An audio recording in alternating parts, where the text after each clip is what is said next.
I feel like it's time to cover the ultimate League of Legends Iceberg. So let's see what's going to be in here. The ultimate League of Legends Iceberg.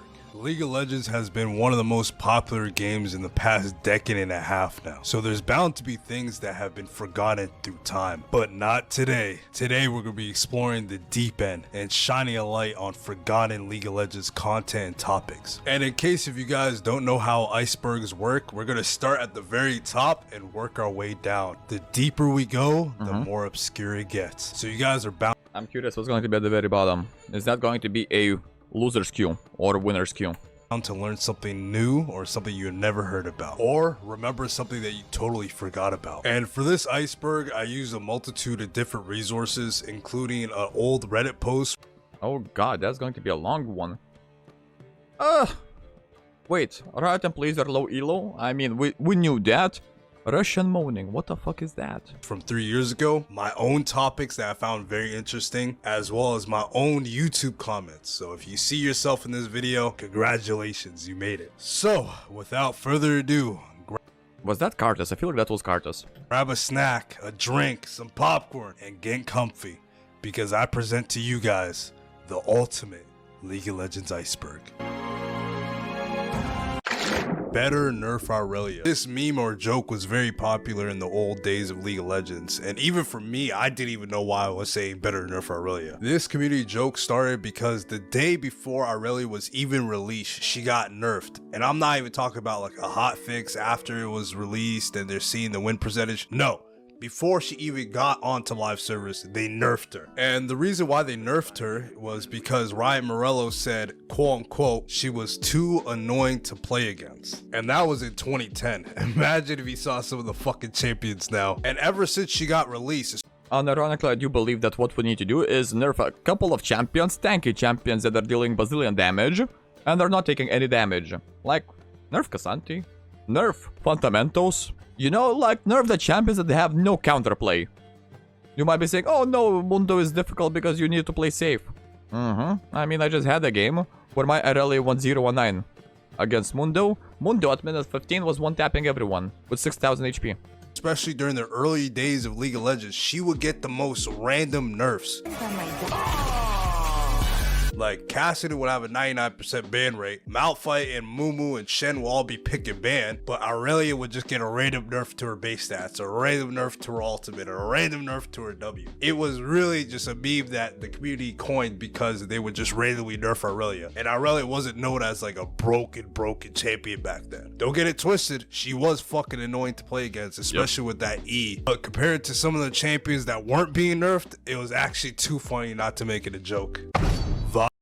Check the damage on Irelia. She has only one item. She has only the Triforce. That weren't just being nerfed, it was actually too funny not to make it a joke.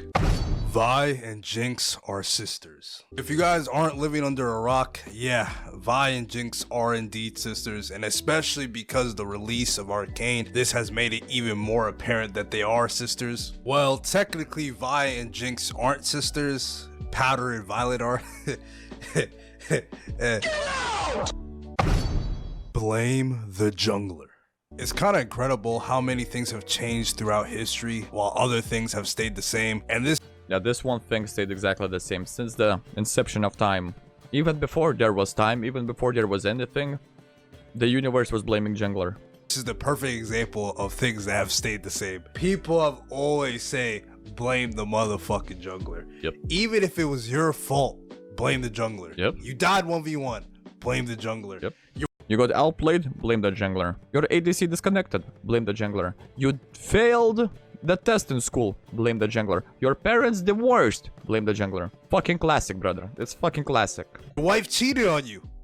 It's probably the jungler's fault. I swear to God, man. And maybe I'm very impassioned about this topic, especially because I'm a jungler myself, and I have become best friends with the fucking mute slash.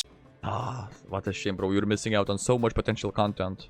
All butted, because I'm not trying to hear that shit. And unlike the support role where the only person that's flaming you is your ADC, the jungler gets flamed by everybody. Even if you make the right decisions, there's going to be one person that's going to be unhappy. And I'm not even surprised at this because accountability was never League of Legends players' strong suit. Because he wrote me into this. Well, him over there, he wrote rope me into this? Well, he Ao Shin.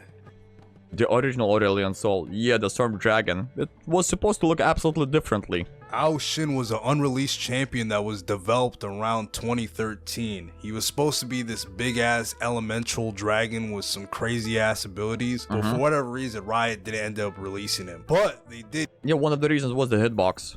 They couldn't figure out his hitbox. use Ao Shin to develop and create Aurelian Soul in 2016. And for you TFT heads, you guys already know that Ao Shin was released as a unit in TFT. I forget which set it was, but it was the one with the elemental dragons.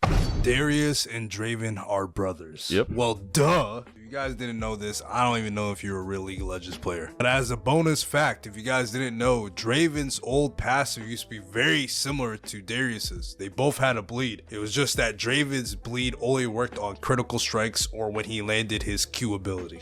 Hey Draven, Mama said you were adopted. Pay to win skins. True, those exist. One of them is going to be Dark Waters Lad, especially in the river, because whenever he is turning into a pool, you straight up cannot see him. Also, it's very difficult to see his ultimate. But the existence of pay-to-win skins implies that there's existence of normal skins and the existence of a pay-to-lose skins. Case in point is going to be Veigar's. I feel like Omega Squad Veigar, where usually Veigar's dub, that Meteor, is kinda difficult to read, especially its sweet spot. Veigar skin, Omega Squad skin, legit shows you the exact sweet spot, so, you know, feels like a little bit of a pay-to-lose skin. No matter how many times people want to hate on League of Legends, the one good thing about League of Legends is that it's free. However, over the history of League, there has been some skins that the community has deemed as pay to win. An old time and classic example would be the Mecha Kha'Zix skin, because the indicator that shows you the target is isolated was way more noticeable than in the base skin. Another example that was patched out of the game was Zombie Brand. Oh yeah, because of his movement speed. Not movement speed, the walking animation. That shit worked wonders when enemies are just chilling in the bush. You have no vision in that bush. But if your zombie brand starts walking funny towards that bush, you know there are enemies in there. Because his walking animation would be different depending on if he was approaching the enemy. Still so got regardless if you had vision or not, his walk Oh my god, that was the old dragon. God knows I miss the old dragon. animation would change, and that would give you a good indication that somebody was in that bush. Yep. Some other skins that were deemed as pay to win would be Sea Dog Yasuo, because his Q was much smaller than it appeared and people would get hit by it unexpectedly. And also for Project Ash, because her ultimate had a deceptive hitbox. Like, it looks small, but it's really wide as fuck, and you would get hit by her ultimate more often. If Well, basically not all skill. you want to know more about pay to win skins, check out the skill cap video in the link down below. I feel like we saw those. Graves Cigar. Back in 2014 when Graves got reworked, he also got an updated splash art, and in that splash art he was smoking a cigar. However, after a month, Riot removed Graves Cigar due to concerns about the gaming ratings in different regions. And I'm not gonna say which country it was, but China. after Riot removed Graves' cigar, there was an immediate uproar from the community, coining the popular phrase, blank can have blank, but Graves can't have his cigar. However, back in 2017, when Riot released their Ask Riot blog post about the situation, they actually brought back the cigar in certain regions, including NA. So, Yeah, I feel like we mentioned this in one of the previous shorts. Or one of the previous videos, and I got one comment saying that in the Russian server, Graves does not have a cigar. In Russia, where you start drinking and smoking at the age of 8, and you quit smoking and drinking at the age of 16. Of all the regions, the removed cigar was in Russia. thanks, Riot. The winter map for Summoner's Rift. Did you guys know that League of Legends used to have several seasonal events that would change the entire Summoner's Rift, including this winter map that released in 2009, as well as 2010, as well as Christmas of 2011. Hot take, everyone wants a winter map. I want the autumn map. That shit was amazing. That shit was beautiful. 3 years in a row. And then afterwards, it got retired for a while. came back in 2016, and now it's been almost 9 years without the winter map. Also, because I might as well add this in, there was also a Halloween map. But Yeah, I'm that's the pretty one. sure it was only released for like 1 year, and this map was actually sick as hell. I've included a link down below if you guys want to see the comparison, but this map was actually very nice because It was fucking amazing. Plus, I'm pretty sure in this Halloween map, in these open caskets, they would show champion concepts that didn't come to life. On something they were working on, but they didn't release it. it was very dark and it had a moodier vibe. The Arson Knight controversy. Back in spring of 2022, Riot released a new skin line called the Arson's Knight, and this wasn't any type of skin line. This was a mythic skin line. So you would think that the skin should be higher quality because you are paying way more for it. That would be the case for Pike. However, it wouldn't be the case for Silas's skin. The community hated this skin. I'm pretty sure they released that Pantheon skin at the same time. The Ashen Knight. And to be honest, I see why. Because frankly, the skin doesn't even look like a 1350 skin, let alone a fucking mythic skin. And on top of that, besides it being a very boring and lifeless skin with pretty shitty particle effects, it looks exactly like Freljord Silas. And on top of that, people have made videos comparing Freljord Silas to this skin. So that's very bad because Freljord Silas is only, I just searched it up, it was 1350 RP. But even then, the Freljord Silas skin looks nicer than this skin. And this skin is supposed to be a mythic skin. Ash, Sejuani, and Lissandra are sisters. This feels like Hold on. mythic skin. Ash, Sejuani, and Lissandra are sisters. No, they're not. No, they're not. The original Freljord sisters were Lissandra, Avarosa, and Sterilda. That's why we can see Sejuani wielding Sterilda's grudge. I'm pretty sure we're... No, I don't think we have... No, or do we have Sterilda's grudge? I'm pretty sure we have Sterilda's grudge as an item in the game. And Ash's great ancestor was Avarosa. Lissandra is the only original sister who is alive because she sacrificed both of her sisters in order to deal with the void. Thus, we have the Watchers and Freljord. This feels like a super obvious one for me because I was actually here for the Freljord event when Lissandra got released, and they released the entire lore, how Ash, Sejuani, Lissandra were all sisters and how they own their Sejuani and Ash are cousins. Lissandra is their great aunt. Okay, so he fixed it here. own kingdoms and they're going to war against each other. So if you don't know, now you know. River Shen. The best Shen there is. Around 2015, a popular strategy was developed by a deranged man where he would take Exhaust Ignite and would literally sit in the river, taking scuttle crabs and gaking lanes on repeat. And you guys would think that this strategy is completely troll and can't work. It but works. Surprisingly, it was quite effective. Yeah. Ever since then, River Shen has lived on through players trying to imitate his style to variant results. No one knows where Shen will go. Shyvana's rework. Yeah, didn't they promise a Shyvana's rework like 7 years ago? Like, we voted for that shit. I remember there was a poll. We could have chosen either Skarner, Shyvana, Nocturne, or maybe there was a champion number 4. In 2022, Oh yeah, Skarner should have been Kog'Maw, there with this. Riot released a poll on which champion should be the next champion to receive a rework. And it was between Tryndamere, Shyvana, Skarner, Kog'Maw, and Nocturne. The results were that Skarner overwhelmingly got first place, but in second place, it was Shyvana. And on the same post, Riot said that Shyvana would be a strong contender, but 3 years later, and we still haven't got a Shyvana rework, so her rework has been in limbo ever since. And I don't think we're getting a Shyvana rework anytime soon. I straight up have a suspicion we'll get Riot MMO sooner than we get the Shyvana rework. recently, near the end of 2024, Riot has announced that the Shyvana rework will not come until 2026. So knowing Riot, it'd probably be released in 2028. High Elo spectate feature and that was global good. chat. That was I good. received this comment on my old League of Legends video and I decided to add it to this Iceberg. So thank you, animals of today. But did you know that Riot Games used to have a spectate feature for high Elo games that were going on at any given time? In the client on the home screen, there would be 5 games going on at any given time that you could actually watch and spectate. And this was a fantastic fantastic feature because this gave you the ability to learn and improve from what other players were doing, especially in the higher elos. And you could use that in your own games. Or you could just simply spectate for the entertainment value. And this feature was really helpful because not a lot of people were streaming back in the day. Streaming wasn't as popular as it is now. So it wasn't. Yeah, we're talking about 2011, 2012. Yeah, streaming got increased popularity. Yeah, streaming was increased in popularity, I'm pretty sure, in 2014, 2015, 16. And then, of course, a pandemic happened, so that also helped to get new people into streaming. That easy to actually spectate high elo games. Also, as a bonus fact, League of Legends used to have a global chat where you could talk to everybody in the game. However, it got removed when the client got updated. Same thing with the high elo spectating feature. Yorick's hat.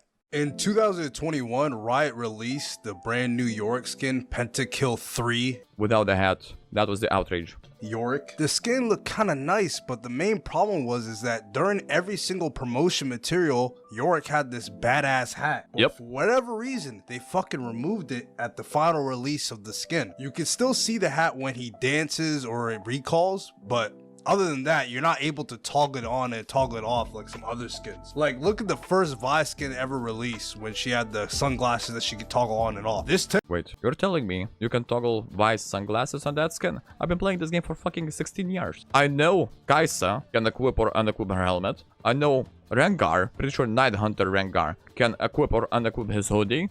But Vi's glasses can be equipped or unequipped. That's the first one. And I have that skin. technology has been in the game since 2013. I don't know why they didn't include it. Also, does his hat look like the Undertaker hat? Gangplank died. Best event in the entire game. Changed my mind. Because that was the first time we got introduced to Bilgewater map and Bilgewater music. That was the Butcher's Bridge. Instead of ARAM, that map changed to Butcher's Bridge. I'm pretty sure now we have it as one of the rotating maps in ARAM.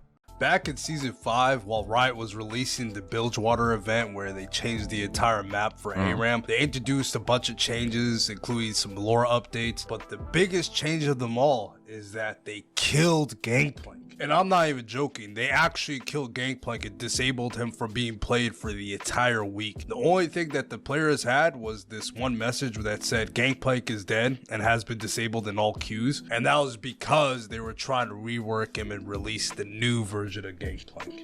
Double IP weekend. I'm not Yeah, pretty sure. Yeah, I'm still remembering the old Gangplank. He didn't have the barrel mechanic. No, he had morale boost. I'm pretty sure he had his Q. The Q remains the same. And he had the orange. His signature orange. If I'm not mistaken. And the strategy was... The general strategy that I was using back then in Season 3 was that you would go full crit runes. Your entire rune page would be consisting just out of crit. You would, first item, buy, instead of Doran's Blade, you would buy Brawler's Glove. That glove that gives you crit strike. And you would pull up to the lane with around 20 or 30% of crit strike. And you would just shoot people with Q. That was degenerate. That was disgusting. That was fun. sure how many people remember this, but I remember back in the day that Riot used to do double IP weekends, very similar to the double XP weekends that Call of Duty had. And this was fantastic because back in the day, it was very hard to earn all the champions. It costed a lot of fucking money to buy all the champions. And not only that, you had to pay for runes back in the day. So there's so much shit that you had to pay for. So I remember playing on the weekends with my friends and just grinding IP like non-stop just so I was able to afford all the room pages as well as the champions I wanted. And I was always curious on why they stopped doing these double IP weekend events, but according to this Reddit post 5 years ago, apparently that people were just abusing the feature by just running it down and trying to finish the game as quickly as possible. And especially for people who are just trying to play the game, this was obviously bad for the game. So yeah. The Hidden Deer. If you guys didn't know, ever since the release of the Summoner's Rift reworked map, there's a hidden deer on the bottom of the map. You just have to go all the way to the bottom of the map and you should be able to see him. I know there is a dragon flying around, but a deer? Smurf queue. Just like most competitive games, League of Legends rank queue is filled with smurfs. There are plenty of reasons why you may want to smurf, but at the end of the day, it ends up ruining the experience for people who actually belong to that elo. So what Riot did a while back was create a system that detects if you're a smurf or not. They basically check your performances in your recent rank games, and then they will automatically put you in this quote-unquote smurf queue. So basically around people the same skill level as you. Smurfs ruined this game. Smurfs ruined this elo. I'm not lying. They ruined. But the question is, what happened to this? Was it so bad they had to remove it and then they're implementing it again in the form of True Skill 2.0? Ruin it. It's impossible to climb when they're perma-smurfing. They say, well, aren't you smurfing? Yes, but I'm not trying. I'm not trying. I'm not trying. And of course, the system isn't perfect, however, it's a lot better than it was before. Free RP for art. I'm pretty sure that's still viable. Legit, I'm pretty sure that shit is still viable to this day. This is a fan favorite one because even back in the day, Riot had this system and it's still going strong today. Yeah. So basically, if you're missing a couple RP, I believe it was... Said it before, I'll say it again. This has got to be the best Vlad art out there. Straight up, that's Vlad. Deal with it. If it was less than 100 RP, what you could do is that you could email Riot, and what they would do is that they would ask you for a drawing. It could be any type of drawing as long as it pertains to League of Legends, and then you would be able to get free RP. It could be a new skin concept, it could be a crew drawing of your favorite champion. It didn't matter. As long as you submitted your own drawing, Riot will supply you with that free RP. Malphite is a dad? Yeah, you heard that. I'm pretty sure we knew that. That right, Malphite is a father, and his kid's name is Chip because literally it's a chip off Malphite's body. I guess you could say he's a chip off the old block. Vladimir is Viego's uncle. Yep, those of you who are familiar with the lore, you know that. Even though they're distant relatives to each other, they both descend from the same family. They even share some voice lines with each other. Hello, Uncle. I'm surprised you haven't been torn apart by an angry mob. And I actually had no clue about this. I had no clue that Vladimir and Viego were related in any way. But I guess it makes sense because they both have white hair. Hey, maybe John is related to them too. Hexakill.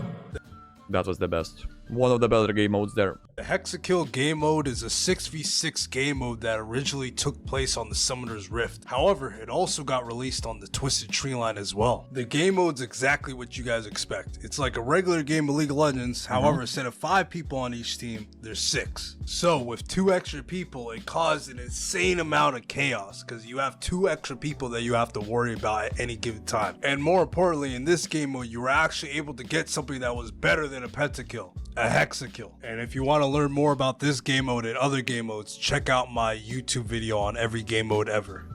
And I'm pretty sure there was some sort of a achievement or an icon that you would get once you get in the hexakill. Global Damage Poppy. About 4 years ago, there was an exploit in the game where Poppy was able to hit everything on Summoner's Rift. This included champions, monsters, minions, all the enemy champions. You were able to hit them at the same time with this exploit. And the craziest thing about this is that it wasn't limited to Poppy. I remember Ornn could do this as well as other champions like Kayn and Taric, but it seems like Poppy was the first champion that this exploit was discovered on.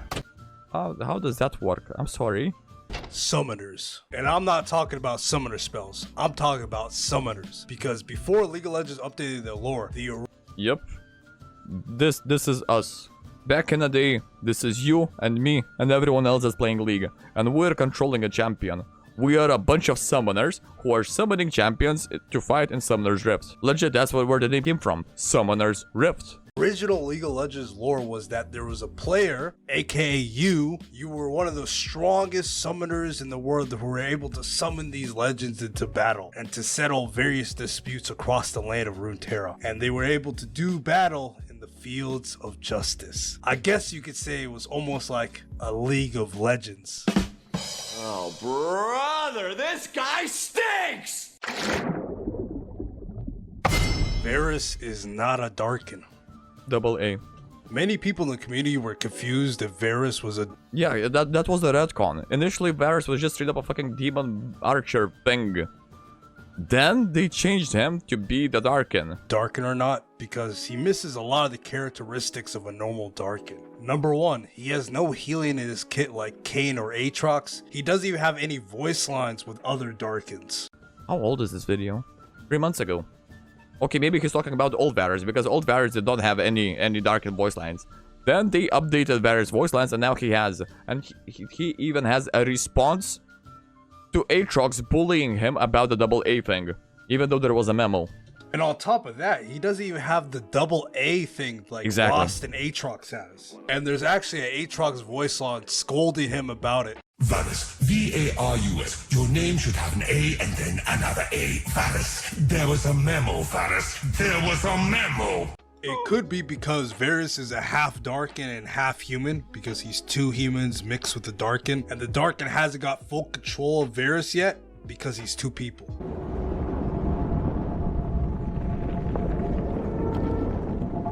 Mordekaiser punches Viego. During the League of Legends concert for Pentakill, Mordekaiser is seen punching the shit out of Viego. Oh yeah, this shit was live event. Right, they got a fuck ton of viewers just for this one. Now that I think about this, has got to be one of the better skin previews and album previews Ritos has ever done. I'm not sure if this is canon or not. The Wraiths and White Camp. As a jungler, I'm real excited to talk about this one. The Wraiths camp was an old jungle camp that used to exist before the chickens. And from my memory, I remember this camp doing so much fucking damage. Yeah, that shit was brutal. Also, another one was a Reaper. Instead of Gromp, before the Gromp. I'm pretty sure, if I'm not mistaken, if my memory serves me right, we have Gromp. Before Gromp, we had nothing. Before nothing, we had a Reaper. Before Reaper, we had a nothing. And to be fair, all the jungle camps back in the day did a lot of fucking damage. The jungle now is comparable to fucking Winnie Hut Jr. But those Wraiths back in the day, they were brutal. Even if you touched them a little, they could actually kill you when you're low HP. Also, the White Camp wasn't included this, but I might as well lump it. Yeah, there it is. There it is. That's the one. In here, the White Camp used to be a camp that existed right before Gromp. And really? Gromp changed it? I'm pretty sure there was a period of time where it didn't exist. Like there was nothing in here. The White Camp looks very similar to the Wraith Camp. Instead of it being 4 of them, it was just 1, and it was a big white one. However, this only existed for a season and a half, from halfway through season 3 all the way till the end of season 4. Yeah, I remember. I was there.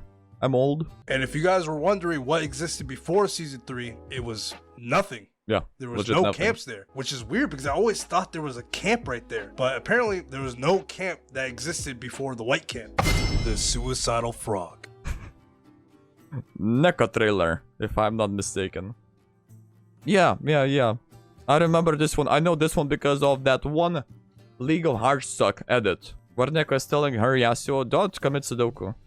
Then the frog just flashes Mastery 7 and jumps off the cliff. Since the map update of Season 5, every single league match has a suicidal frog with no will to live that hurdles himself off the map before the start of every match. And the oh shit, they're in the game, what do you mean? I thought we're talking about only cinematic. Funny thing is that I do the same thing, but usually I just wait till after the game before I do it. However, it's important to add this note. Apparently, there's another theory that technically the frog never died and just transforms into Gromp every single game. But who knows? And before I forget, people in the community have been calling this frog George. So use that information as you will. Stay here. No jumping. Mastery 7?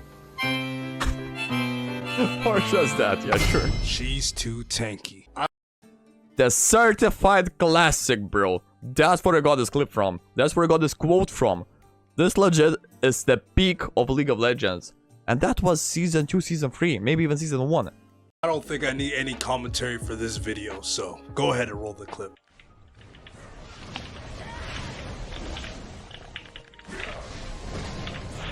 Nah, fuck that shit, man. He's too tanky.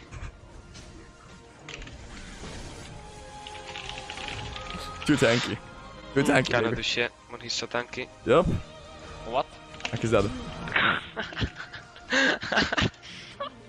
Fucking Tiamat stack.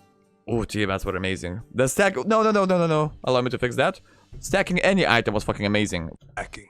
Shout out to Malumi for this suggestion. Back in old League of Legends, before Ravenous Hydra or even Tiamat Hydra existed, Tiamat used to be a standalone item that used to cost 2.3k gold. It would give you a decent amount of AD, a decent amount of health regen, but the most important thing was that AoE. cleave passive effect. Yep. However, there was one exception. There was no stacking limit on the item, so theoretically you could trigger the Tiamat multiple times on multiple opponents at the same exact time. And the best champions to use the strat on were Fiora, because her ultimate stacked it insanely well, and Shyvana, because she was able to proc it twice with her Q, and on top of that, if she had the power Q, she could proc it 3 times.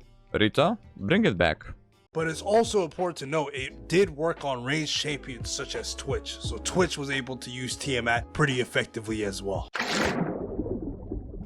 Okay, yeah, we're familiar with that old map. Twisted Tree Line. Draven says that, yeah. Let's go. Old Summoner's Rift. The old Summoner's Rift map lasted from 2009 all the way until season 5 of 2015. And this map feels like home to me. This map is the map that I played on when I was grinding League of Legends in the earlier years. And I'm not gonna lie, just looking back on the map, it had a lot more character than the map that we have today. Of course, the map today is clean, more sterile, better for, you know, team fighting and shit, but I'll throw all that away for the old map, because the old map had character, it felt warm, it felt cozy, man.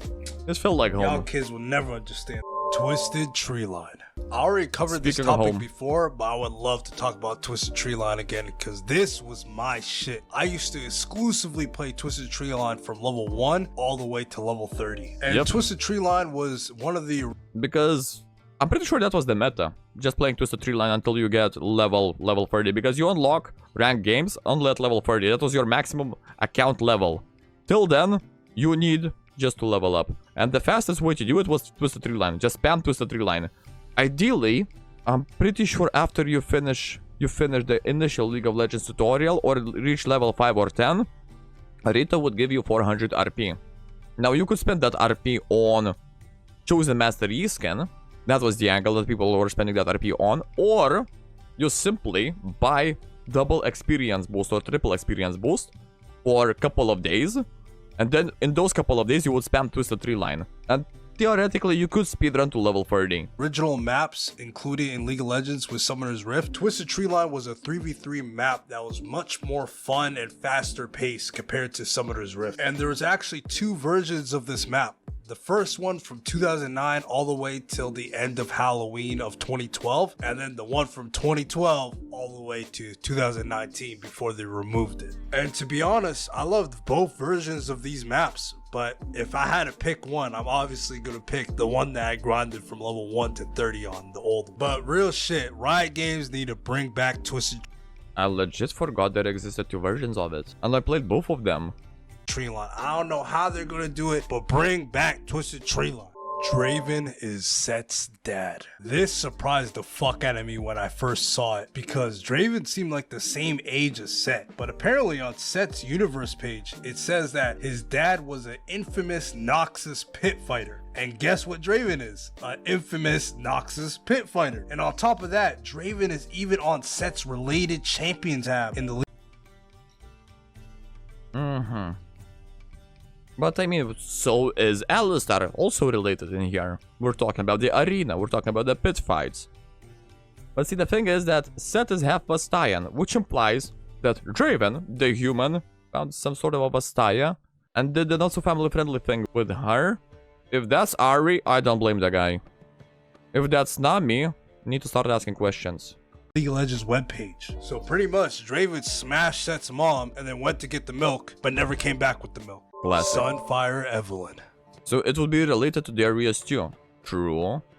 If that's the case, that means Darius is Set's uncle. Oh boy, this is a classic. So if you guys were here for this strategy, you guys are truly an OG. Back in the day when Evelyn was arguably one of the weakest champions in the game, she had an ability that made her go invisible up to 60 seconds. So essentially people created a strategy where they would literally stack Sunfires, because stacking worked infinitely back then, and they would literally stand on the enemy and burn them to death without them knowing what the fuck is going on. Because she was invisible and she had Sunfire, you were literally burning the enemy team without them even knowing it. And her stealth was true stealth, so she was able to get up and close with you. The only thing that would stop her is if you had an Oracle or a Pink Ward. And to be fair, this wasn't a broken strategy, but I can tell you, it was one of the most frustrating strategies to play against, especially as a new player who doesn't know what's going on. This must have been the most annoying shit ever.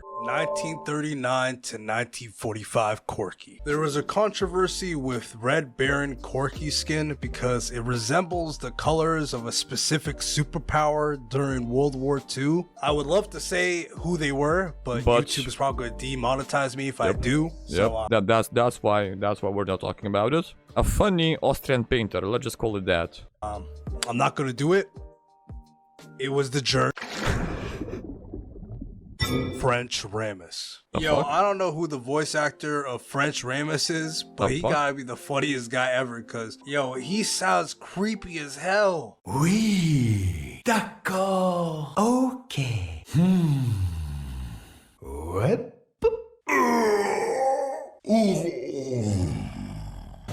I think the top comment sums this up pretty well. French Renekton. Renekton, you're the winner. I'm not sure where to put the microphone, but what went into making... Oh yeah, I remember this one.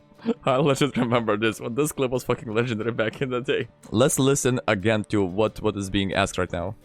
Renekton, you're the winner. I'm not sure where to put the microphone, but what went into making this costume? How long did it take? I'm French. I'm French. Russian moaning? I don't know how much Riot is paying these Russian voice actors, but some of these voice actors are going above and beyond. Prime example, Russian Vayne. Go ahead.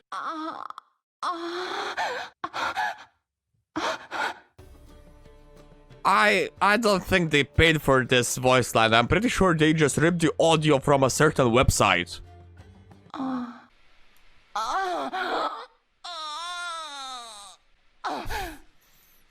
That is the type of sound you would make if you died, I can imagine.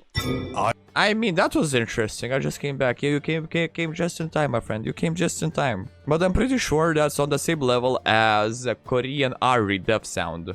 Iron 4 accounts. Iron 4 has gotten an infamous reputation as the bottom of the bottom, but you can still make a hole once you reach the bottom. You can go below the bottom. It's called negative LP. Been there once. Fucking amazing. The peak I reached at one point was Iron 4 minus 9 LP.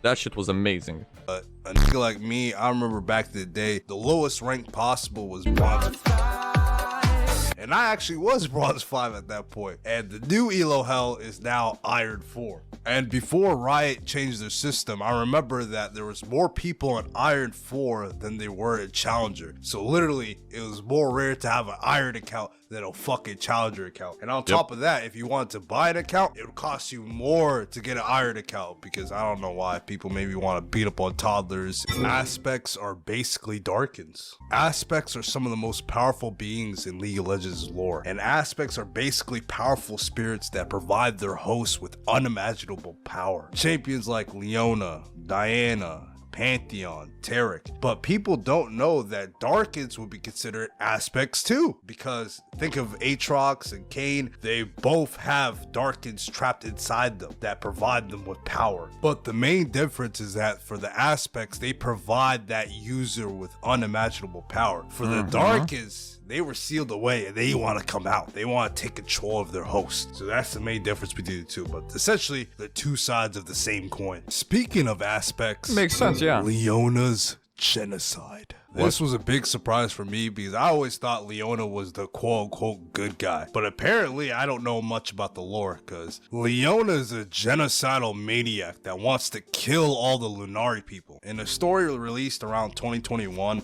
Diana and Leona were essentially friends. Actually, they were low-key lovers at one point.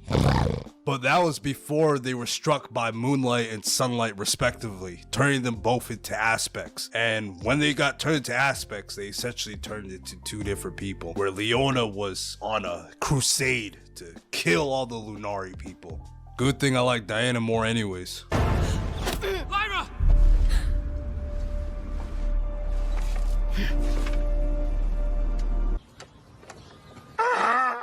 Doping in Worlds. In any sport, people will always... Wait. Oh, no, maybe I do remember. No, that wasn't Worlds. Moscow 5 was investigated, and... But was it really Worlds? No, I'm pretty sure that was lower ranking championship. always try to get a competitive advantage over their competition. And this can be through various means. And typically in traditional sports, the most popular way of getting that advantage is by doping, either using steroids or some other performance enhancing drugs. And even in esports, players will take these performance enhancing drugs to increase their level of play. And the most popular drug of them all would be Adderall, because it enhances your focus and clarity. And there's real life examples of people. Adderall is basically methamphetamine. Best case study of pro players and just streamers using it was when Ninja swapped from Fortnite to Apex Legends, I believe. Chad, do you remember that look on Ninja's face after he spent numerous weeks grinding that game in order to get good at it? But let's just say he slightly changed. He looked like a disgusting addict. Yeah, Adderall is one of those things. People using these drugs to get a competitive advantage in Worlds. There was an infamous C9 scandal. I'm not going to go over Yo, we're doing a Fortnite stream. We are not doing a Fortnite stream. No. it fully, but essentially your favorite esports team was definitely dabbling in the drugs. A lot of drugs. Drugs are bad. You shouldn't do drugs. If you do them, you're bad. Because drugs are bad, okay? It's a bad thing to do drugs, so don't be bad.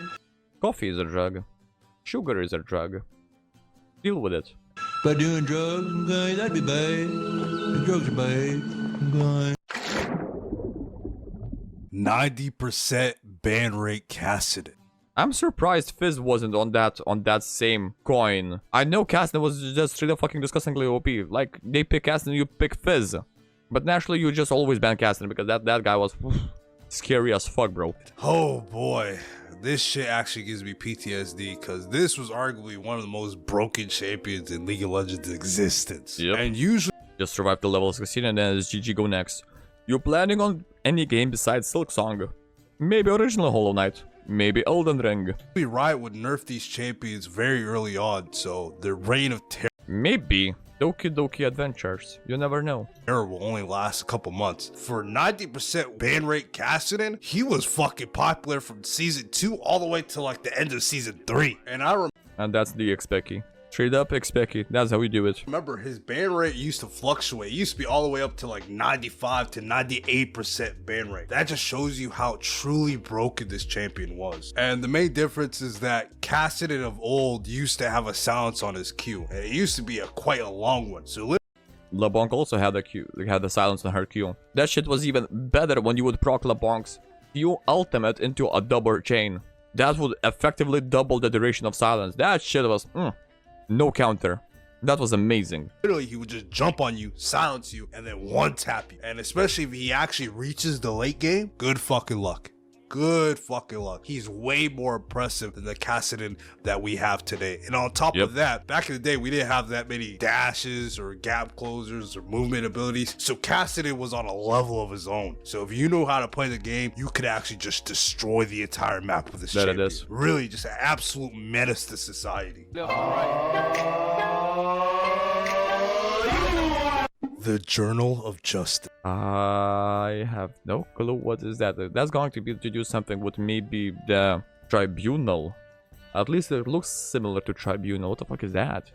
I know a lot of you guys weren't around for the Journal of Justice, but the Journal of Justice was a collection of stories about League of Legends and the world around it, and the different events that were actively happening in the story of League of Legends. And so basically, Necrit before we had Necrit. Got it. this was only the few ways that we were able to find out the lore of League of Legends. And every now and then, Riot would release a new article about the current and past events that were currently happening in Runeterra. And you were able to read directly from the client. The one thing I did like about the Journal of Justice a lot was that they wrote it into the perspective of somebody who was in Runeterra that owns a newspaper business called...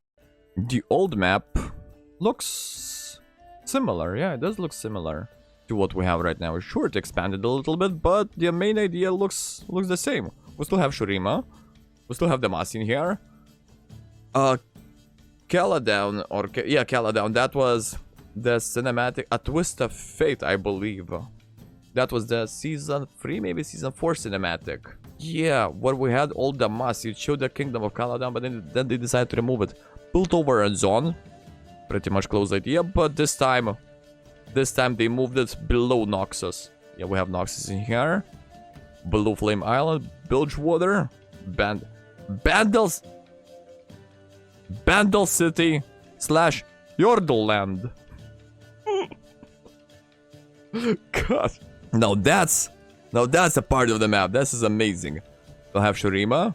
Yeah, for the most part, they saved the idea of it. The Journal of Justice, and they have these different staff members. So if you guys want to take a look, these are some pretty cool avatars that they had for each one of the articles. But eventually, Riot decided to get rid of the Journal of Justice to find other ways to convey the lore. One example would be music videos. And speaking of music videos, shoot faster. Besides the game itself, League of Legends over the years have expanded in different avenues, from different games like Valorant. Like, what is this? Blue Wall. Raining Smoke. Nami ult. Fucking, I don't know what that is. Fucking Nasus E all over the site. Incoming nukes. Nukes dropping down. Wall. To even full-fledged TV shows like Arcane. But before all of that, the very first endeavor Riot took was into music. And the first music video they ever released was for Jinx. Get Jinx. Yep. Crystal slaps. And this music video was actually released 2 days before Jinx's release on October 10th, 2013. And I ain't gonna lie, this song is an absolute banger. I remember playing this shit on repeat on Osu. Fuck!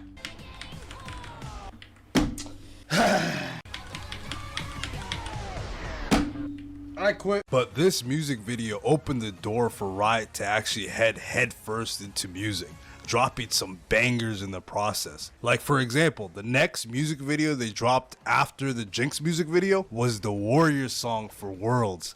And that shit is arguably my favorite fucking song that League of Legends ever released. Yeah, legit. Season 3, season 4, those songs, Warriors, oh my fucking god, like bro, that was, in my mind, the peak of League of Legends.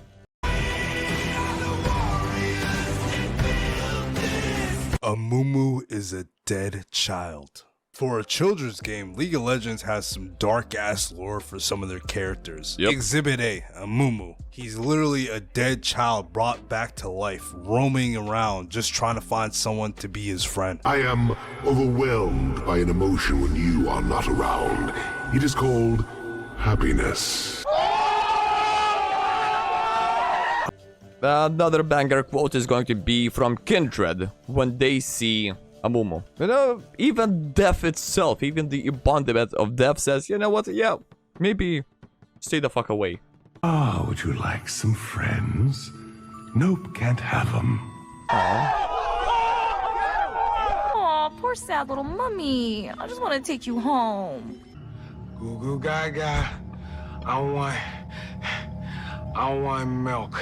However, he is cursed to be alone forever because whoever he touches dies. Truly a sad, sad, sad story. Oh, boo-hoo. Don't we have the same X-Men? I feel like it's Rogue, no? From X-Men. She touches people, people die. So what if you just simply wear gloves and don't touch people? Stop crying, little nigga, man. Everyone's depressed sometimes, man. Get you some money, nigga. We are entering the final chapter. And here, Teemo Measurement Unit. That's the thing I was talking about maybe 2 or 4 videos ago. Teemo is legit a measurement unit in this game. Teemo Measurement Unit. People will often make fun of League of Legends engine because it's filled with spaghetti code, but you guys actually probably didn't know that Riot used to use Teemos as measuring unit. What do you mean used to use? I'm pretty sure they're still using Teemo as a measuring unit. Because Teemo was the smallest character in the game, Riot decided to use that as a unit of measurement. Lux's W stealth. Yeah, you guys heard that right. Lux's W used to stealth her entire team with her W. So before Lux's release, her W was supposed to be able to stealth her allies for up to 3 seconds. However, before her release, Riot decided to take it out of her kit for fucking obvious reasons. What do you mean? That would have been fucking amazing. But I digress. And it makes sense because stealth is already annoying enough when you have to deal with a Shaco or a Twitch. But imagine Lux stealthied her entire team before. Ooh, that's such a legendary clip. That's such a legendary video we're watching right now. Bro, how old is it? I want to say fucking 15 years ago.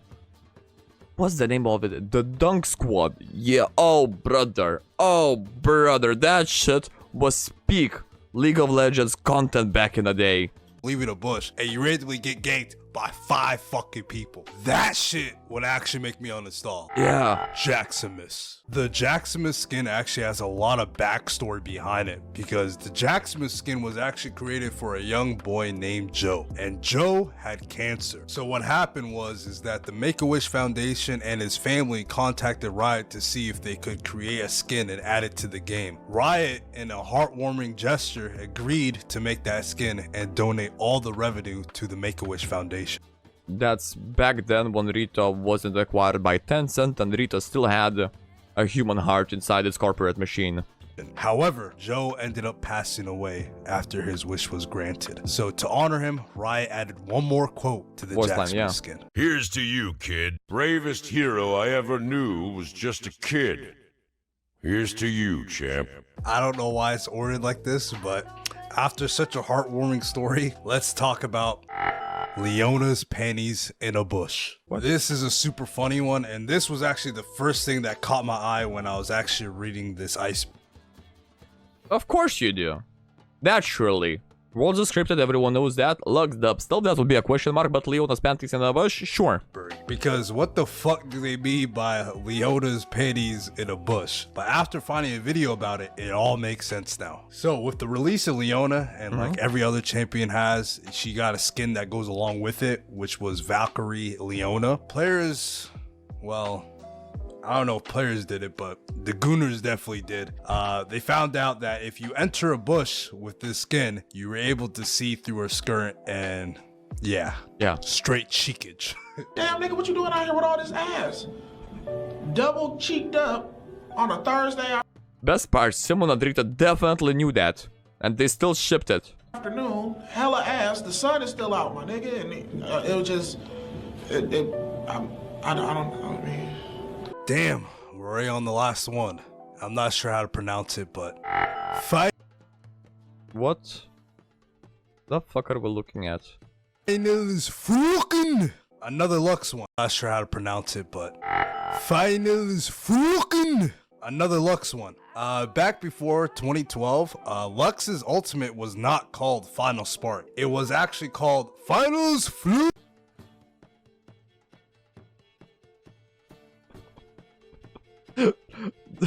Which language is that, chat? This is definitely not English.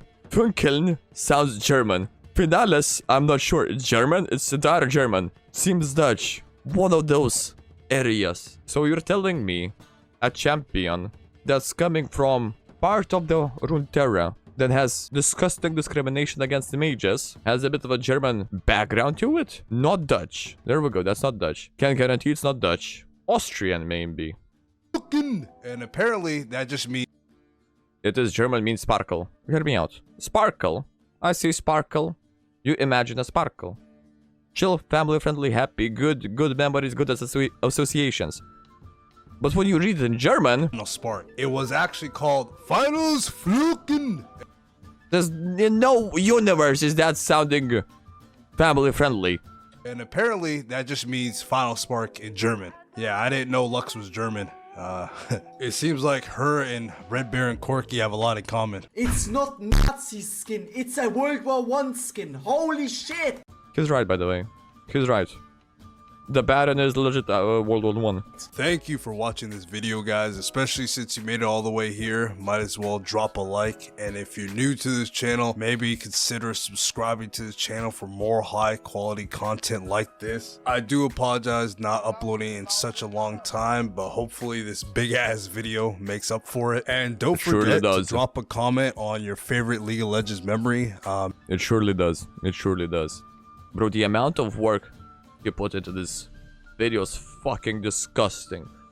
Like, I'm bitching about making a video on League of Legends because that shit is taking me a week, sometimes 2 weeks. But this video definitely took him more than 2 weeks.